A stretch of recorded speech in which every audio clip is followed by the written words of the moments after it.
Good morning students. आज का जो हमारा टॉपिक है वो है 12th बायो के लिए।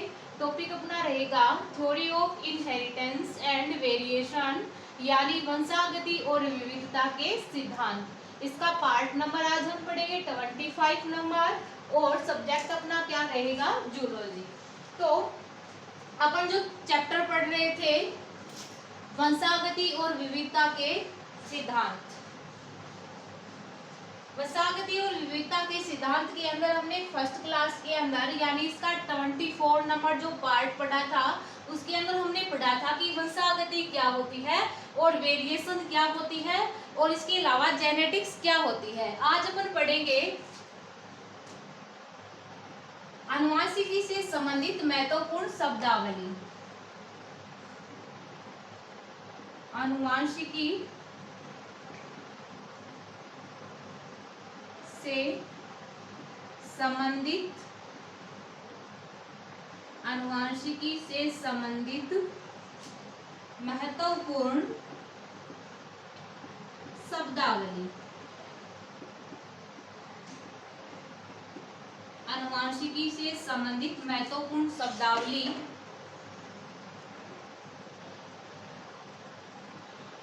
Most important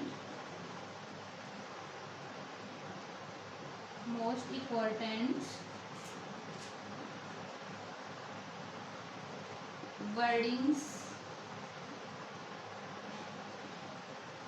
related to genetics। Most important wordings related to genetics यानी अनुवांशिकी से संबंधित महत्वपूर्ण शब्दावली। आज अपन जो पॉइंट है वो अनुवांशिकी से संबंधित महत्वपूर्ण शब्दावली पढ़ने जा रहे हैं। तो अनुवांशिकी से संबंधित महत्वपूर्ण शब्दावली यानी मोस्ट इम्पोर्टेंट जो वर्डिंग होती है वो कौन कौन सी है वो देखिएगा, ठीक है। तो फर्स्ट देखिए फैक्टर, पहले सभी को लिख लेते हैं, ठीक है। फैक्टर जिसको हिंदी में क्या बोलते हैं, कारक। सेकंड एलील जिसको बोलते हैं युग्म विकल्पी,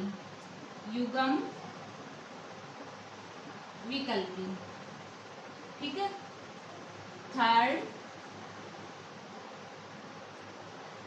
होमोजाइगस यानी समयुग्मजी। फोर्थ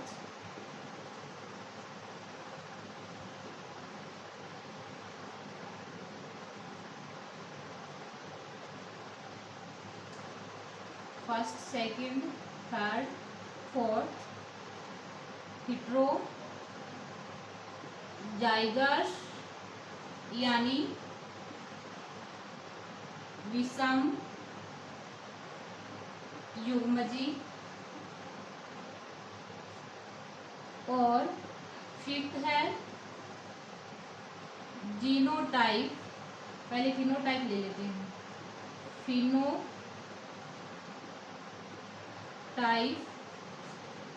यानी लक्षण प्रारूप। सिक्स है जीनोटाइप यानी जीनी प्रारूप। 7 नंबर है F1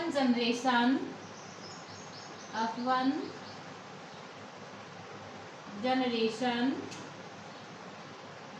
यानी प्रथम जनकीय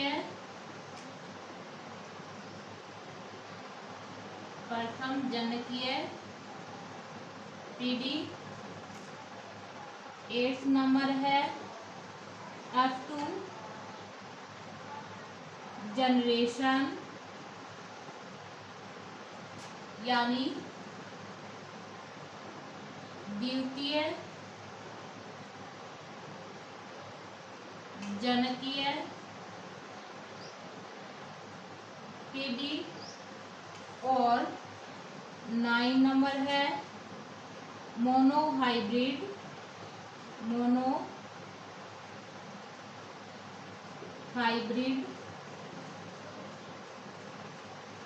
क्रॉस यानी एक संकर संकरण। 10 नंबर है डाई हाइब्रिड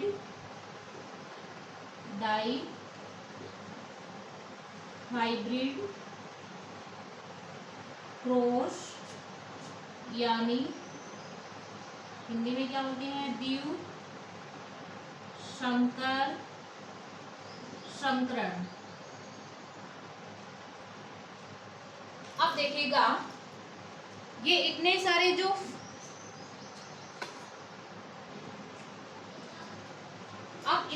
जो वर्डिंग है वो क्या है, किससे रिलेटेड है, जेनेटिक्स से रिलेटेड है। फर्स्ट है फैक्टर जिसको हिंदी में कारक बोलते हैं।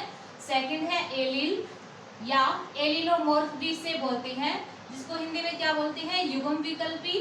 थर्ड रहेगा होमोजाइगस, जिसको क्या बोलेंगे, समयुग्मजी। और फोर्थ रहेगा हेट्रोजाइगस, जिसको विषम युग्मजी बोला जाता है। फिफ्थ क्या रहेगा, फिनोटाइप, जिसको लक्षण प्रारूप बोला जाता है।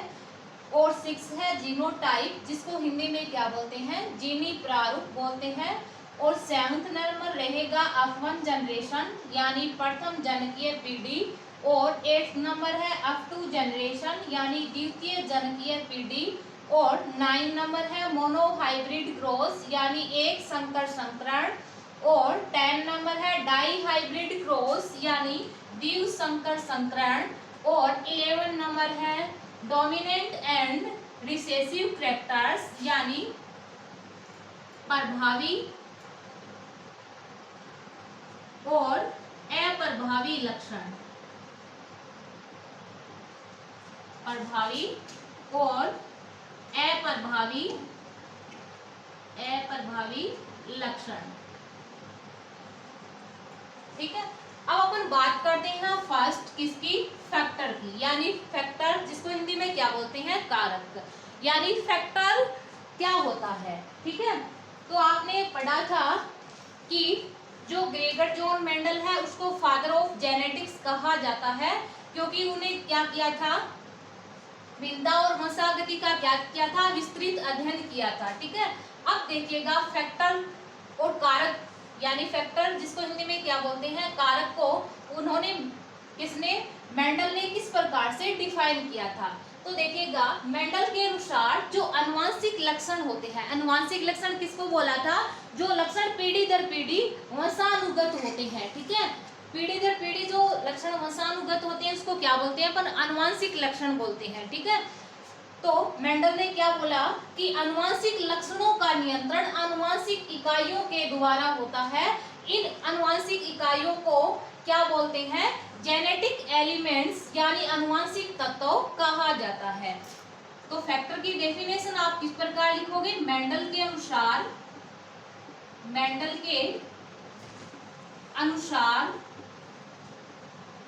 अनुवांशिक, मेंडल के अनुसार अनुवांशिक लक्षणों का नियंत्रण, मेंडल के अनुसार अनुवांशिक लक्षणों का नियंत्रण आनुवांशिक इकाइयों के द्वारा होता है। आनुवांशिक लक्षणों का नियंत्रण आनुवांशिक इकाइयों के द्वारा होता है। आनुवांशिक इकाइयों के द्वारा होता है, जिन्हें क्या बोलते हैं, जेनेटिक एलिमेंट्स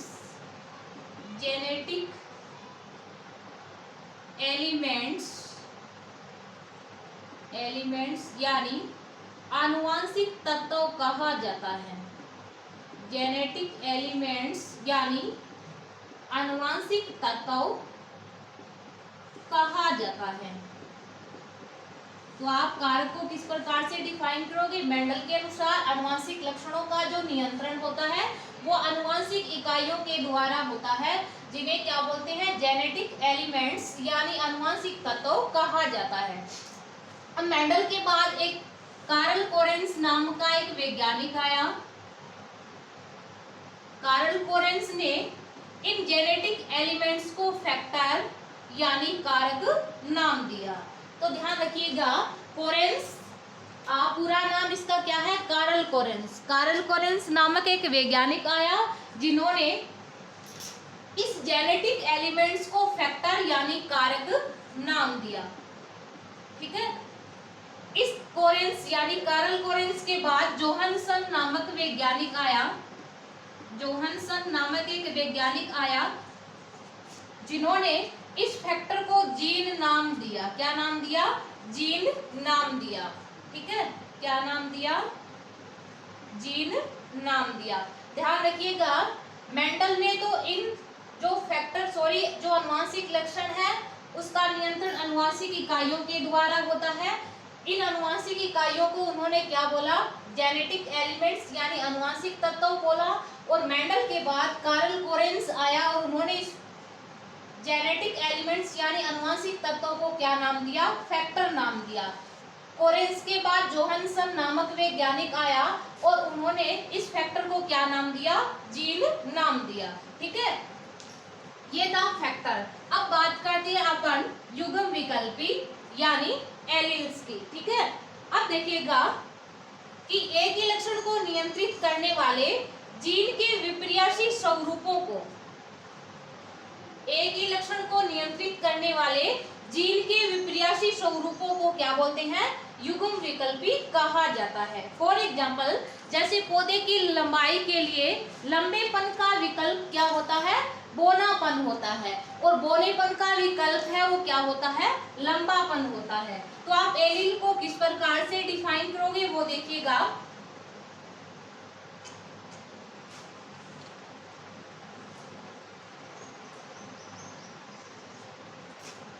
एक ही लक्षण को नियंत्रित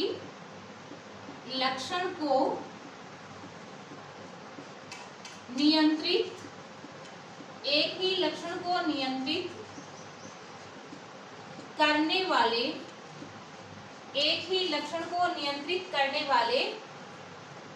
वाले जीन के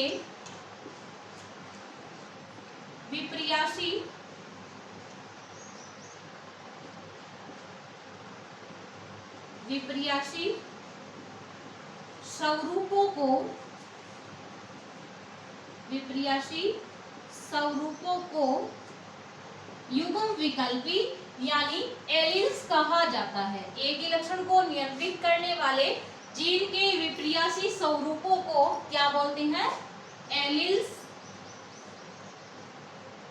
एलील्स यानी युग्म विकल्पी कहा जाता है। युग्म विकल्पी कहा जाता है। ठीक है, अब देखिएगा, पौधे की ऊंचाई के लिए अपन क्या लेते हैं? Capital TT. और पौधे का जो बोनापन होता है उसके लिए लेते हैं स्मॉल टीटी। ठीक है, लंबेपन का विकल्प क्या होता है? बोनापन। बोनेपन का विकल्प लंबापन। यानी लंबेपन के लिए कैपिटल टीटी लेते हैं और बोनेपन के लिए क्या लेते हैं? स्मॉल टीटी लेते हैं। अब देखिएगा कि एलील्स की डेफिनेशन आपको पता चल गई। फॉर एग्जाम्पल इसका ले तो पौधे की जो लंबाई है उसके लिए अपन क्या लिखते हैं? लंबेपन के लिए कैपिटल टीटी लिखते हैं। कहने का मीन ये है कि फॉर एग्जाम्पल के रूप में लिखा जाए तो पौधे की लंबाई के लिए लंबेपन का विकल्प क्या है? बोनापन। और बोनेपन का विकल्प क्या है? लंबापन। ठीक है, तो ये था युग्म विकल्पी यानी एलील्स। अब बात करते हैं अपन होमोजाइगस यानी समयुग्मजी की। ठीक है, अब होमोजाइगस यानी समयुग्मजी क्या होता है वो देखिएगा। यदि एक ही लक्षण को नियंत्रित करने वाले दोनों जीन समान होते हैं तो उसको क्या बोलते हैं? होमोजाइगस बोलते हैं। एक ही लक्षण को नियंत्रित करने वाले दोनों जीन, तो आप होमोजाइगस की डेफिनेशन किस प्रकार लिखोगे? एक ही लक्षण को नियंत्रित करने वाले, एक ही लक्षण को नियंत्रित करने वाले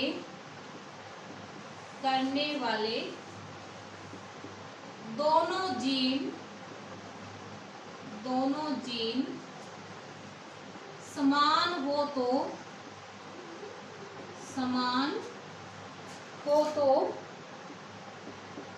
इसे क्या बोलेंगे? होमोजाइगस कहा जाता है। एक ही लक्षण को नियंत्रित करने वाले दोनों जीन क्या हो? समान हो तो इसे होमोजाइगस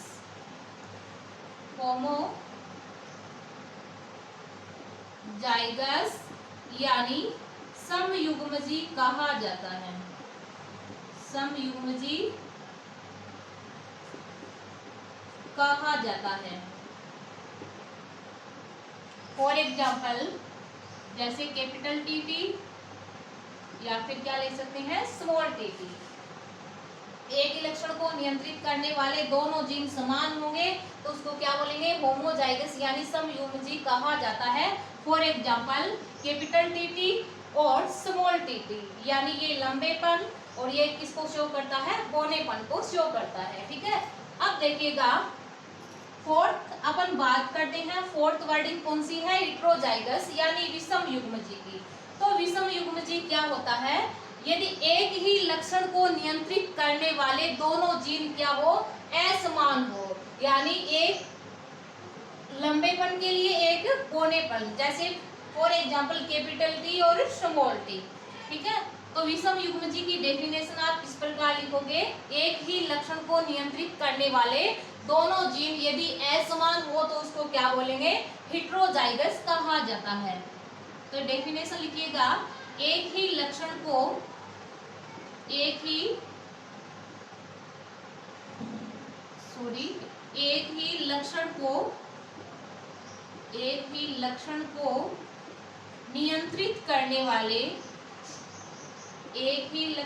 नियंत्रित करने वाले दोनों जीन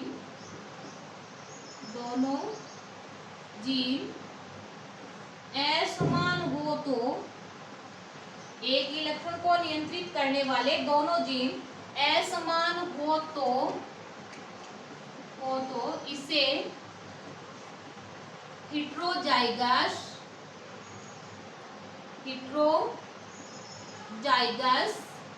यानी विषम युग्मजी कहा जाता है। विषम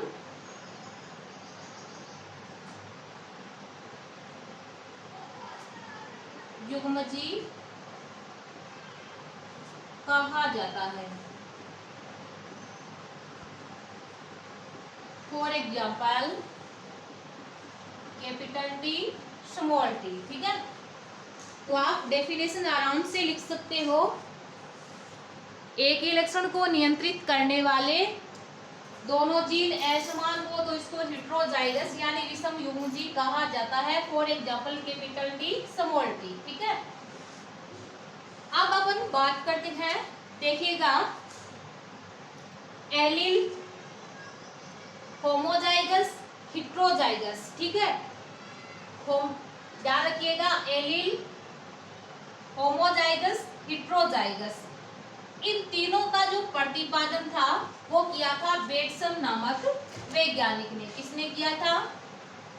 ध्यान रखिएगा, एलील यानी युग्म विकल्पी, समयुग्मजी और विषम युग्मजी का जो प्रतिपादन था वो किसने किया था? बेटसन नामक वैज्ञानिक ने। किसने किया था? बेटसन नामक वैज्ञानिक ने। ठीक है, अब बात करते हैं अपन फिफ्थ वर्डिंग की, जिसको क्या बोलते हैं? फिनोटाइप, और हिंदी में क्या बोलते हैं? लक्षण प्रारूप। तो देखिएगा, फिनोटाइप क्या होता है? किसी जीव की बाह्य संरचना यानी उसका भौतिक स्वरूप, जैसे रंग हो गया, रूप हो गया, फॉर एग्जाम्पल, इसके अलावा उसकी चौड़ाई हो गई, उसकी आकृति हो गई, ये सारे के सारे क्या है? फिनोटाइप यानी लक्षण प्रारूप है। फिर से बोल रही हूँ, ध्यान से सुनिएगा, किसी जीव की बाह्य संरचना अथवा क्या ले सकते हैं, उसका भौतिक स्वरूप क्या कहलाता है? फिनोटाइप यानी लक्षण प्रारूप कहलाता है। फॉर एग्जाम्पल, किसी व्यक्ति का रंग हो गया, रूप हो गया, चौड़ाई हो गई, आकृति हो गई, ये सारे के सारे क्या है? फिनोटाइप है। ठीक है, तो फिनोटाइप की आप डेफिनेशन किस प्रकार लिखोगे वो देखिएगा। किसी जीव की बाह्य संरचना, किसी जीव की बाह्य संरचना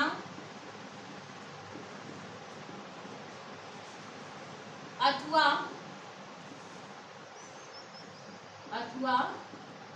उसका भौतिक स्वरूप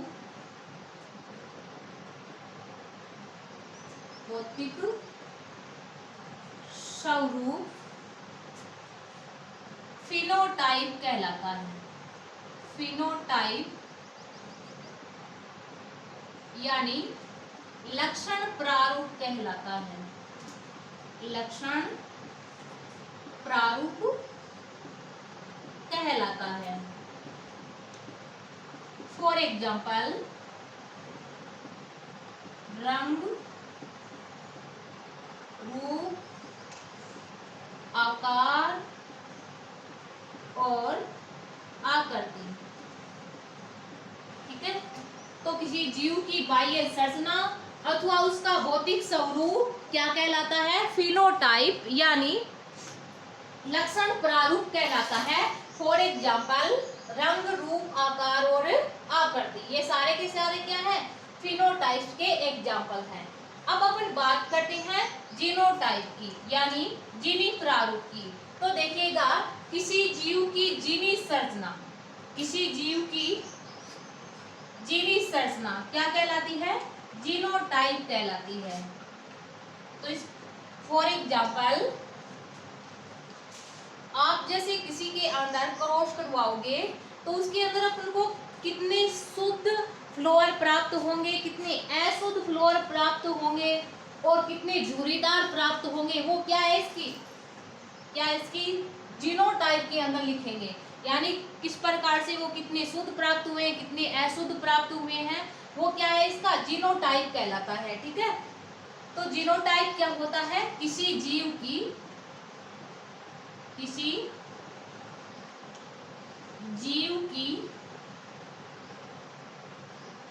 जीनी संरचना, किसी जीव की जीनी संरचना जीनोटाइप कहलाती है। जीनोटाइप कहलाती है। किसी जीव की जीनी संरचना क्या कहलाती है? जीनोटाइप कहलाती है। ठीक है, ध्यान रखिएगा, एक फिनोटाइप के अंदर कई जीनोटाइप हो सकते हैं। एक फिनोटाइप के अंदर कई जीनोटाइप हो सकते हैं, परंतु एक जीनोटाइप के अंदर कई फिनोटाइप नहीं मिल सकते। फिर से बोल रही हूँ, नोट लगा के लिख लेना। एक फिनोटाइप के अंदर कई जीनोटाइप हो सकते हैं, बट एक जीनोटाइप के अंदर कई फिनोटाइप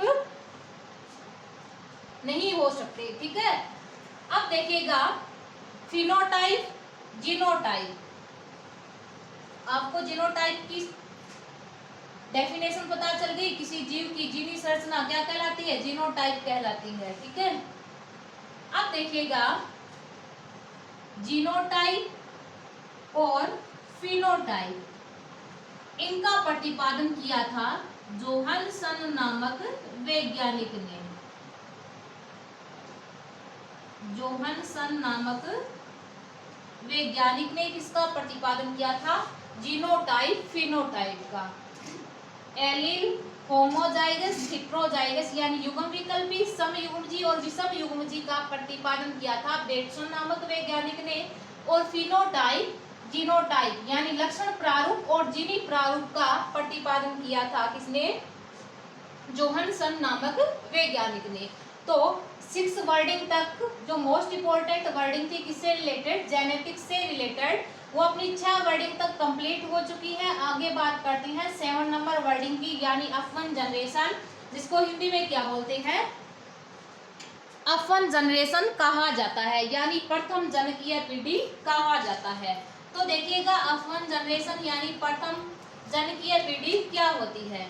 प्रथम जनकों से प्राप्त, ध्यान रखिएगा, प्रथम जनकों से प्राप्त संतति को क्या बोलते हैं, F1 जनरेशन यानी प्रथम जनकीय पीढ़ी कहा जाता है।